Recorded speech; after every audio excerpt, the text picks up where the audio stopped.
Anyways, this is me, and this is Random Breakout Escape from the Oven season. You know, and it's me as always. Cause who else would it be? Alright, let's make skewers again. Let's make. No, not let's make. Let's take leak. 200 million points. Honestly, not the greatest, but we'll live with it. Alright. Is there anything better than this? Hey, a shoe. Oh, yeah, no. Yeah, the treasure combination is good. You get a mission for it. Melon and candy dynamite. Yep, 150,000 destruction points. Let's go. Because I was looking at this popping candy for his shield skill, and then I realized his treasures. So there's that, I do suppose. There we go. Oops. 200 million. That's going to be a bit hard to accomplish, but we'll try, I guess. There we go, mission accomplished. Alright, now that's good. We don't have to worry about much anymore. For all your stages, leak is actually not that hard to accomplish, but later on it gets to an insane amount, so probably not. Mushrooms, we already did that last round, so maybe we can try paprika this time. Who knows, I guess. Bonus time. Alright, let's take it under here and then we'll end off. Because as usual... Oops, how did I miss that? Oh no, I missed it again. Oh my god. How am I this bad at this game? Jesus. Oh well, it's fine. Oh yeah, it's you again. Tasty looking leek. And then I want a potato. Jump about 100 times. Who? Oh, it's you. I mean, 100 times. Not exactly conducive for my mission. I'm gonna be honest here. Is there anybody? Blast mode lasts 75% longer. Sure, let's take you. Not like I have any better options anyways. I mean, my other option was gingerberry for whoever else that was. There we go. This will be much more useful now. Gulping up all those jellies with a magnetic aura. How fitting, Okay, just jump 1, 2, 3, 4 like this. Where did I get a shield from? What the heck? I actually don't remember that. Honestly. I like how the potato treasure, if you notice, is much more malleable to magnetic auras now, you know? It's pretty satisfying to see it come towards you, especially when you're doing like your skill, your cookie skill at the very least. Where you have your normal magnetic aura, and then it will come towards you, and you get the points. Because typically speaking, I remember there was always a lot of like hardship along with getting this treasure normally, because it wouldn't respond to even like, I would say, super magnetic auras. So you would always have to go out of your way to like get the hot potato. If not, you'd lose your skill, and sometimes because cookie skills just require you to go a certain way, you end up just missing out on points, unfortunately enough. So there's that. I don't know when they changed it. I think it's just this update, since I've suddenly noticed it, which is cool. In terms of points, I don't think it's been buffed, but it's alright, honestly. I just like the treasure and the way it's been changed now. It's much more like, I feel like, easier and simpler to play. It definitely feels less frustrating. There we go, 197 million. I mean, it's not a completely horrifying score, so I think it's fine. Who are you? Oh, it's you again. Potatoes. Potato, mushroom, potato. Jump up 150 times. Ooh, 25 energy. Sure. I mean, jumping missions are typically not too bad, honestly speaking. Cause you already jump quite a lot in a normal cookie's duration, so too bad the jumping during disguise skill on the little balls doesn't count as the actual jumping. Oh well, guess it's really just a cosmetic thing now. I mean, I would definitely say compared to missions like the paprika's one, where you have to reach a certain stage or the sliding one, which can be pretty difficult at times. The jumping one is definitely much more intuitive, I would seem, because you really jump quite a lot, as I've said before. It doesn't really require like a certain sort of cookie's ability, or for you to have a certain sort of buff or anything. It's kind of just like you jump and then you jump a little bit more, but you already jump so much it doesn't really matter now. So there's that. And because you're already supposed to jump so much, it's not like jumping extra really costs you that many points compared to like if you just did sliding the whole way, you know? See, even though it's not like I've been really doing it that much, I still am able to get the mission fairly early. At the very least, if the bonus time doesn't stop me from doing so. Hopefully. Bonus time, huh? That just reminds me of the mission quota. I wonder what makes a good school. I don't really know. I imagine the rewards must be decent, but not like I know the formula, you know? There we go. Mission accomplished. A good school probably would have a variety of stuff on it, I do suppose. I mean, the best sort of school I've gotten from this game so far is a yay school, which just means it's a fairly decent school, but not a good school, so probably leek potato mushroom.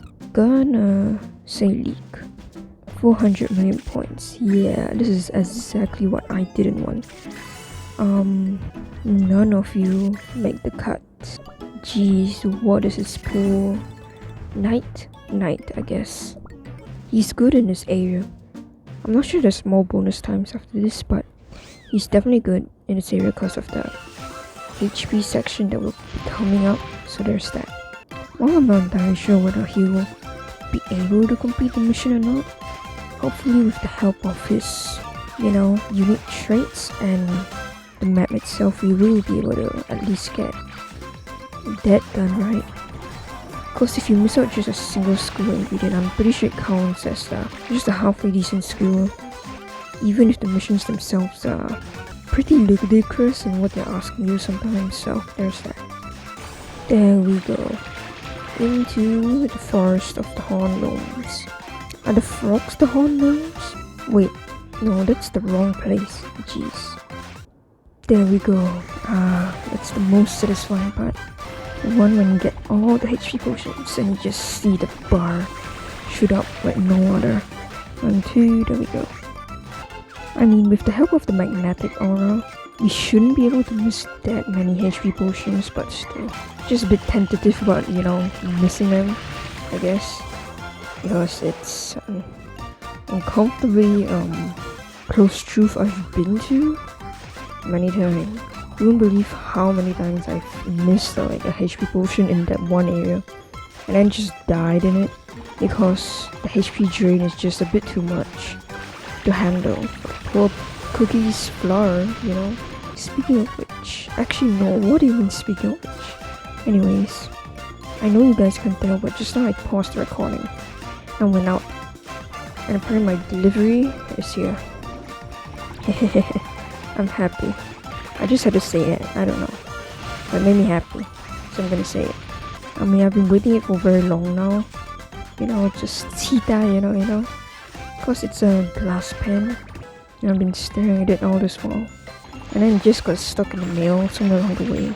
And it took so long. I figured it was probably a scam and it was lost.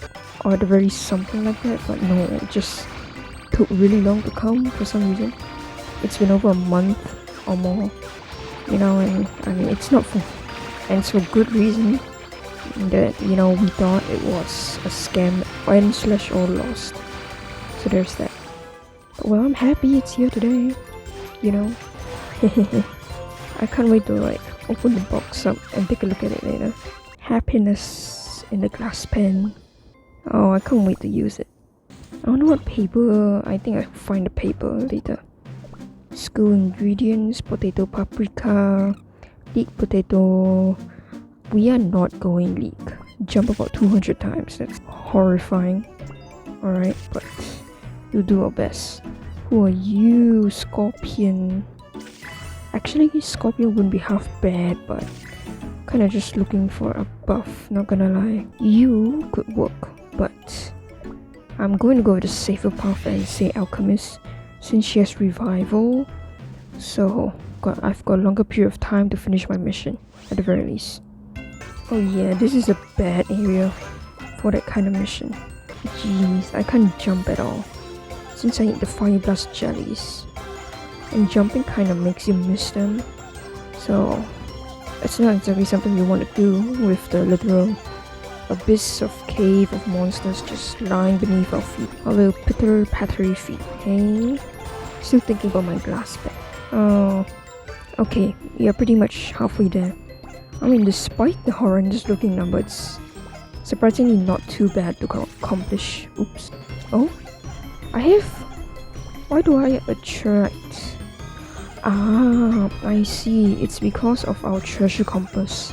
Because I'm pretty sure our magnetic buff is just epic. It shouldn't attract rainbow bear jellies, but because of our magnetic compass, our treasure compass, we attract them. Alright, that's cool. Looks like we don't have to worry too much about the mission, it seems. 1, 2, there we go. We'll have enough time and jumps to make it. Okay, there should be a HP potion. There we go. 1, 2, 3, 4, 5, 6. There we go. Almost there, about 10 more jumps. We haven't even been revived yet, so this is a good sign. Dun dun dun, 199. And on our first jump after revival, we did it. Oh yeah. Oh, that's great. I've been trying to grow plants recently, in no small amount, due to the motivation of ants. I mean, of course they aren't here anymore, but they're still like cockroaches to worry about, that sort of thing. And I really envy those people who live in like countries with cold weather, and then they don't have to shower as much, and they also don't have to worry about insects as much. So there's that. Or like eczema or rashes from the heat, cause that's a pretty common thing here, you know? Like especially in recent years, since climate change and all, it's just been getting warmer and warmer. You know, everybody's cooler is not bad. Alright, random buff, who are you? Oh, so many potatoes. I love it, shrug. Eat up and run fast, potato cookies buff. Is that related to my mission? Hello? Plus 220,000 jump points. Power jellies last 100% longer. I mean, alright, I guess. It's not fantastic, but it's also like not bad. I appreciate potato cookies gift though, honestly. If I just had the legendary buff by itself, it would have been pretty underwhelming, to be honest with you. There we go. So potatoes are, I don't think that's related to a mission of ours, so it seems to be more likely related to our skill ingredients. So surprising. I thought I chose a lot of potatoes before this, but who knows, apparently not. So I guess I just have to keep that in note for next time, so I can choose more potatoes. I still don't know what makes up a good skill. I assume it's a healthy dosage of all the ingredients, but I'm not entirely sure either. Maybe it could be like a secret thing where you're supposed to do all the missions of a certain like item or ingredient type, and then you get the fantastic skill. I'm not entirely sure either. Or maybe you're supposed to go full on vegetarian and have no meat, cause it's carrot cookie, you know, and she would like you to eat carrots, even though like in human logic that would be a bit concerning, but in cookie logic it's totally fine. So, you know, who am I to 计较, you know? I mean, as long as that logic is consistent, I mean, I don't really have much to complain about here, honestly. Like, it's kind of like that number one rule, you know, like your world can be as stupid as it wants, but as long as it's consistent, you know, at the very least, then I mean, who really cares, you know? Anyways, there we go. Or at least mostly consistent. I mean, reality doesn't like to play by the rules a lot of the time too, so, you know, wine. Sugar Swan really seems alright, I guess. Sweet Glimmer. Maybe she's referencing her own legendary buff, huh? Good for you, lady. You know, thinking about it, I feel like Sugar Swan would make a very, I would say, compelling villain in that sense. Ooh, 1, 2, there we go. Did I forget to turn on her skill music effects or something? What the heck? I don't remember it. Oh well. Cause she looks, I mean like, her slide and jump sound effects are pretty nice. I quite like them. And again, I am a sucker for anything that's kind of jingly bell related, so. Also, it seems that the stars we get from Legendary Buff activate per distance. So it's not based on like timing or anything. So it means the further we go, the more jellies we get, so more points. So I think that's something to keep in note. Now either that was just my delusion, it's hard to tell honestly. The description of Legendary Buff isn't that detailed, to be honest with you. See, cause she's going so fast now, she's attracting so many. But I can't tell if that's because it's generated per distance or the jellies are just attracted, you know? Who knows? Right, as I was saying just now, Sugar Soul will make for a pretty compelling villain, I personally think, rather than your stereotypical like dragon long gun, I'm gonna take over the world, ha ha ha ha. I feel like it's much more compelling, or even worse, Dark Enchantress. Jeez, lady's just evil. Like, I don't mind a good old fashioned just I'm evil for the sake of it, but also like, you know, it leaves some to be desired. Not like people have exactly reasons to be people, but like, you get what I'm saying, you know? It'll be nice to see real variety sometimes, and have a bit more thought put into it, you know, in that sense, into their character motivations, because it's like, Sugar Soul, I think, with her aesthetic and pretty glimmery, like, pinkish aesthetic, will make for a really amazing villain, because it's like, this is, like, who would expect her, you know? She's so of them, honestly. Because she's basically like God, you know, like, she knows she's so nice, benevolent, she gives life to everything. She's the Sugar Swan, the Swan of legend. And she's so pretty and flowery, you know, like, who would ever suspect her? But in that sense, it's because it's not so much she's evil, but Sugar Swan is, because she's God, right? And you know, in her, I would say her text, her character text when you wait on the loading screen, perhaps, or like when you just click on her in the lobby, she says stuff like, "Oh, transient life, and no one can defy fate," or something like that. And I always see it and I always think, you know, like, that's a very, very interesting. If we made Sugar Swan into a villain sort of character, not so much villain, but like antagonist in a sense, because she has this idea of what the world is, and she also has clearly the power to make that come true.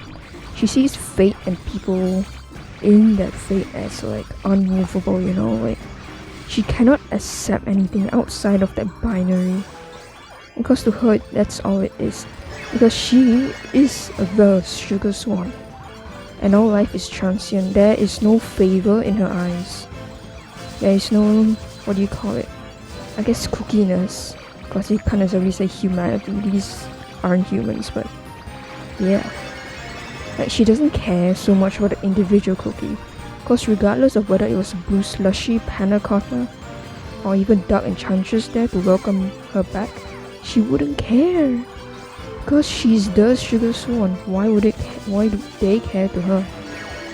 Because she sees all living beings as transient, because she literally creates them. So then there can be this antagonist arc where she's kind of like, not so much antagonist, more like making Sugar Swan come to terms with the fact that like the beings around her also exist in a way, like getting her to, you know, 重视 them a little bit more, like place more importance on their lives.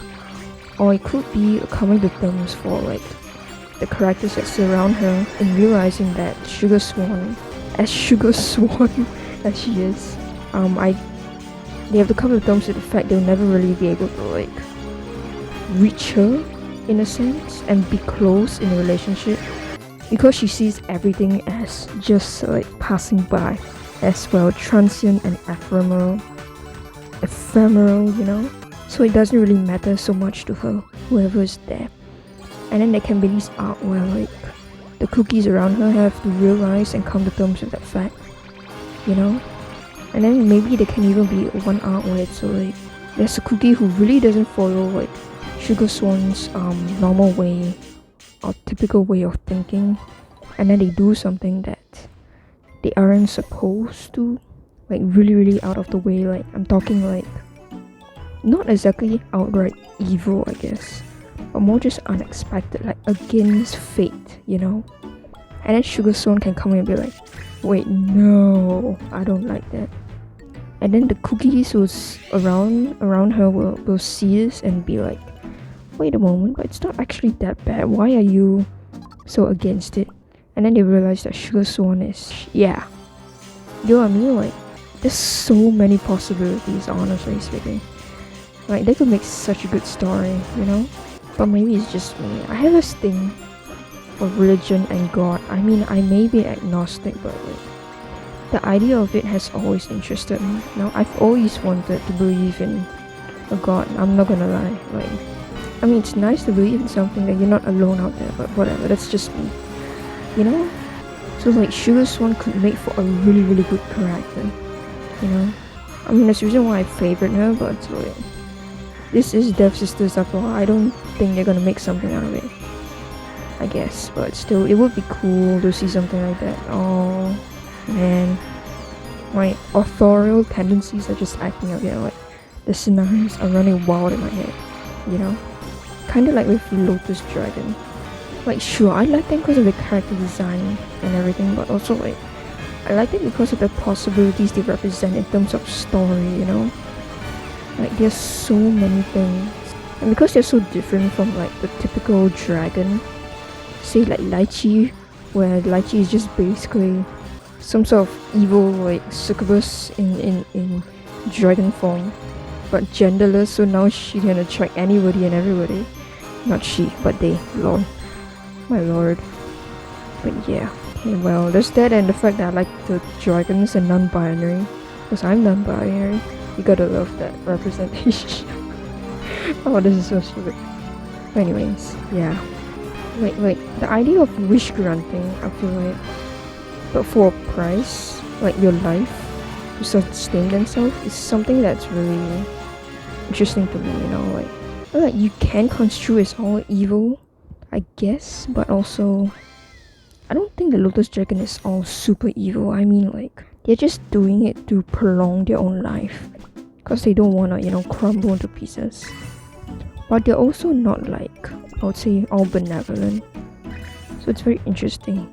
And they're giving these wishes away regardless of who's there on the receiving end, which is always good, I think, in terms of like, you know, I mean, that's the reason why I was so unfulfilled with the arc when it first came out and I saw the story, because like, I just feel like there's so many things that could be done there that just weren't.